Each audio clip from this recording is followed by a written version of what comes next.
Influência do grupo. Eu sei que eu estou falando isso de todos os vídeos que a gente está vendo de psicologia social, mas esse vai ser um dos vídeos mais importantes mesmo, tá? A gente vai ver então a influência que os outros exercem sobre nós. E essa influência, ela é realmente assustadora, tá? E é isso que eu pretendo demonstrar para vocês nesse vídeo de hoje. Por que influência do grupo e não influência social? Bom, influência do grupo eu botei porque eu quero dar um foco maior na influência que os grupos têm sobre nós, e não só no contexto social.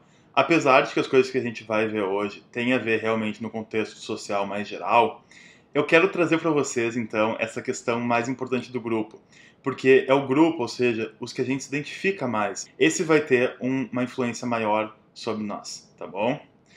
Então, o foco de hoje vai ser a conformidade, tá? Que é o que a gente vai ver mais. E eu peço para vocês compartilharem esse vídeo, então, com os amigos de vocês que eles acreditam não serem influenciados, tá? Todo mundo tem aquele amigo que acha que não sofre influência nenhuma, mas hoje eu vou mostrar para vocês que não é bem assim. E uma última observação aqui é para a gente lembrar do nome do Kurt Lewin, que foi quem falou muito sobre as dinâmicas de grupo.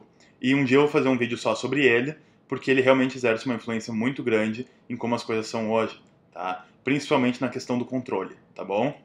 Então vamos começar com a questão da conformidade. O que é a conformidade, tá? É uma mudança no comportamento ou nas opiniões de uma pessoa como resultado de pressão real ou imaginária de outra pessoa ou grupo, tá? O que é isso? É basicamente o fenômeno da Maria vai com as outras, como eu gosto de chamar. Tá? Então, como a gente segue as outras pessoas, como a gente segue um grupo, e nem sempre segue, então, o que a gente acredita ou o que a gente acha ser certo, tá bom? Então, vamos ver aqui as características. Primeira característica é que nós vivemos em um estado de tensão entre valores associados à individualidade e valores associados aos outros, grupo, né? Então, a gente vive nesse estado de tensão entre o que nós acreditamos e o que os outros acreditam, o que nós fazemos e o que os outros fazem. Tá? Então isso é meio que uma pré-característica dessa questão da conformidade. E a segunda coisa, então, é que nós gostamos de pessoas deviantes no cinema ou como modelos, mas em nossas vidas diárias preferimos conformistas. Então aqui a gente já vê que a gente tem uma preferência natural de sermos nós mesmos. A gente tem essa preferência de seguir a nossa personalidade, de seguir quem nós somos. Mas a gente acaba mudando isso muitas vezes para se juntar aos grupos, tá? Mas o que é esse pensamento em grupo? Tá? O pensamento em grupo, ele vai ser o modo de pensar que ocorre em alguns grupos, nos quais a necessidade de acordo dos membros substitui sua capacidade de avaliar realisticamente a situação. Ou seja, muitas vezes em um grupo, tu simplesmente tem que resolver um problema, tem que resolver uma situação e não acaba avaliando ela com as maiores informações ou com o maior senso que tu teria. Tu simplesmente foca em resolver o problema em conjunto como grupo, que não acaba na situação melhor que seria se estivesse pensando por si próprio, tá? Então aqui a gente vê o efeito camaleão, chameleon effect em inglês. Então ele é basicamente a gente espelhar os comportamentos e maneirismos não verbais de outros. Tá? Aqui a questão do camaleão acho que fica muito claro, né? Então a gente muda quem nós somos para se juntar a um campo exterior. E eu não sei se tem realmente a ver com camaleão, porque dizem que na verdade o camaleão ele não vai mudar por causa do ambiente, mas ele muda por questões de procriação, né? Mas enfim, vocês entenderam a referência desse efeito.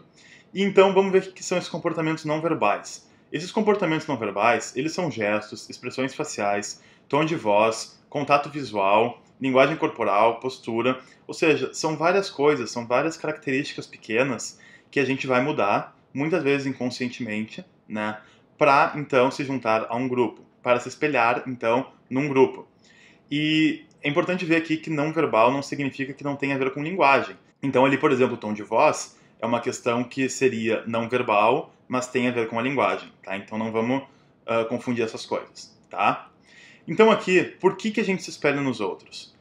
Isso é muito importante a gente entender. Bom, primeiro é que facilita a aprendizagem social. A aprendizagem social, então, é esse aprendizado por observação, certo? Então a gente vai observar os outros fazendo as coisas e a gente vai aprendendo. Então, quando a gente espelha nos outros, a gente vai, então, aprender algo com isso, tá? E a segunda coisa é que faz com que as pessoas gostem mais de vocês. Mas tem que ser natural.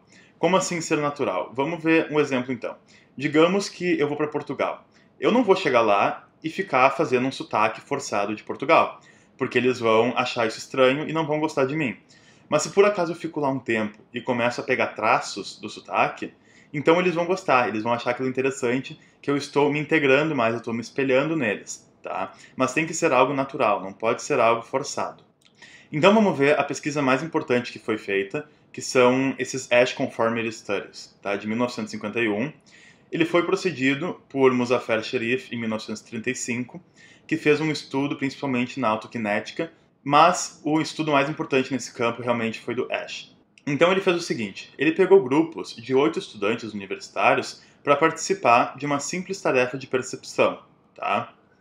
Eram 7 atores desses 8, ou seja, um era um participante real e outros 7 eram atores, que eram participantes também. Então, o estudo de percepção era o seguinte, vocês estão vendo ali a primeira imagem? Então, a primeira linha, tu tinha que dizer qual da segunda linha, A, B ou C, tinha o mesmo tamanho da primeira linha, tá? E, se a gente for ver aqui, é uma tarefa muito simples, né? Uma tarefa óbvia. Então, todo mundo que está vendo o vídeo consegue ver que é C, né? Nem precisa saber qual que é a resposta certa, a gente vê, a gente tem os nossos próprios olhos para ver isso, né? Então, vamos ver aqui o que aconteceu, tá? Os indivíduos completaram 18 ensaios. Nos 2 primeiros ensaios, o sujeito e os atores deram a resposta óbvia e correta. Então, tinham 8 estudantes, os primeiros eles davam a resposta certa, e o participante que não era um ator dava a resposta certa também, tá? E no terceiro ensaio, os atores deram a mesma resposta errada, ou seja, todos os atores deram a mesma resposta errada. E essa resposta errada ocorreu, então, em 11 dos 15 ensaios restantes. O propósito desse estudo era ver se a pessoa ela ia mudar qual era o tamanho da linha, baseado no que os outros falavam, ou seja, no que o grupo falava. Tá? E então, a gente vê aqui os resultados. Então, esperava-se que o índice de resposta correta fosse perto de 100%. Tá? Primeiro, então, porque foi o caso na condição de controle. Então, tinha uma condição na qual era só o participante e o cara que estava conduzindo o experimento, e o índice de erro foi menor do que 1%, como se é esperado, né? E já no grupo com atores, então 75% dos participantes deram pelo menos uma resposta incorreta. E 37% dos participantes deram a resposta incorreta em todas as vezes que o grupo deu, tá? Quais são as implicações disso? Bom, a gente vai ver o seguinte. A maior parte dos participantes sabia que a resposta que deram estava errada. Ou seja, aqueles que mudaram a resposta, né, que deram a resposta errada. Eles sabiam que estava errada. Entretanto, alguns acreditaram realmente que o grupo estava certo, confiando mais no grupo do que em seus próprios olhos. Isso faz a gente pensar quantas vezes a gente não muda a nossa percepção das coisas baseado no que um grupo, no que o nosso grupo, no que o nosso contexto social fala, né? E por isso eu trago aqui para atenção essa palavrinha consenso, né? Então sempre que a gente lê consenso em algum lugar, é muito importante que a gente veja que tem realmente um mecanismo estranho por trás. Sempre que se diz consenso, pode ser que esteja errado. Pode ser que tenham coisas erradas atrás dessa palavra, tá bom?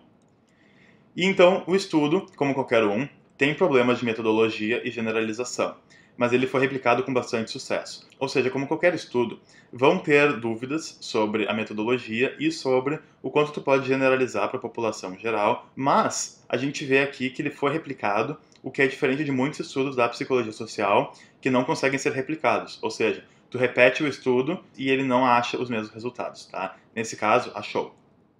E então aqui eu quero trazer para vocês essa pergunta, né? Vocês devem estar se perguntando que jamais fariam isso, ou seja, eu jamais mudaria a minha percepção e eu jamais diria uma coisa errada se eu estou vendo a resposta certa claramente ali. Mas será que os participantes não pensariam isso também? Será que se tu perguntasse para esses participantes que mudaram a resposta, que deram a resposta errada, será que eles não iam responder também, eu jamais faria isso? E fizeram? Né? É uma coisa para a gente se perguntar. Então aqui, quais são as duas principais razões para a conformidade? Ou seja, para ser Maria vai com as outras. Então a primeira é a questão informativa, que é as pessoas são fonte de informação. Ou seja, muitas vezes a gente acredita que as pessoas elas têm informação para nos proporcionar, mais informação até do que nós mesmos. Então a gente acaba confiando mais nelas do que em nós mesmos para ser uma fonte confiável de informação.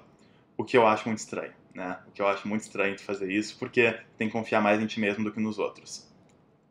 E o segundo é a questão normativa, né? que é para evitar a sensação desconfortável de ir contra a norma.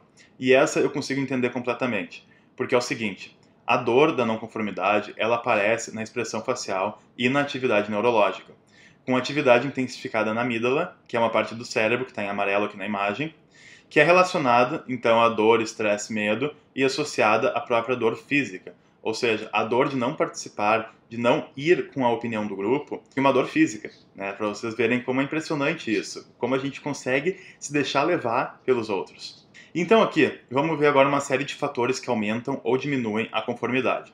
Então o primeiro é a unanimidade. Então em situações unânimes, obviamente, a conformidade é maior. E basta apenas uma pessoa que vai contra a opinião do grupo para reduzir o poder de conformidade em grande escala, tá? E aqui também a gente tem que ver que as pessoas elas se conformam à pressão do grupo com a mesma frequência quando o grupo unânime é composto por 3 como por 16. Eu peguei esse exemplo por causa de um estudo, mas basicamente significa que a partir de 3 pessoas já não faz tanta diferença se são muitas pessoas que estão com a mesma opinião ou só 3, tá? Então a gente vai tender a mudar a nossa opinião para ser igual ao do grupo, mesmo que sejam só 3 pessoas ou muitas, tá bom? Segundo tipo aqui então é a questão do comprometimento.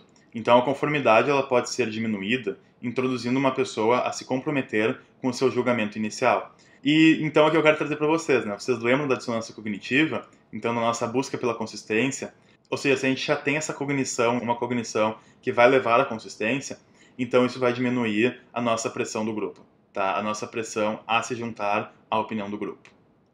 O outro fator aqui, então, é a responsabilidade. Então, a responsabilidade ela sempre vai aumentar a conformidade. E isso eu acho que é muito intuitivo, muito óbvio, né? Porque ninguém quer ser responsável de errar, né? Ninguém quer ser responsável numa situação que tu pode errar. E então, se tu erra numa situação que tu foi junto com o grupo, tu pode culpar o grupo todo. Agora, se só tu errou e o grupo todo estava apontando para a resposta certa, então tu vai ficar com vergonha de ter sido o único que errou, né? E vai ser pior para ti se tiver mais responsabilidade. Outro fator aqui, então, é a questão da autoestima. A autoestima é muito importante, porque quanto maior for a autoestima, menor vai ser a conformidade, né? Quanto mais tu confia em ti próprio, quanto mais tu vai confiar e estiver seguro consigo mesmo, então menos tu vai ceder às pressões externas, certo? E finalmente, então, aqui a gente vai ter a idade. Então, a idade que mais influencia a conformidade é entre os 10 e 25 anos, que a conformidade é maior. E todo mundo que tem filho adolescente, ou que conhece um adolescente, ou que já foi um adolescente, sabe disso, né? Consegue entender isso muito bem, que se tem uma pressão maior a seguir as normas do grupo, né?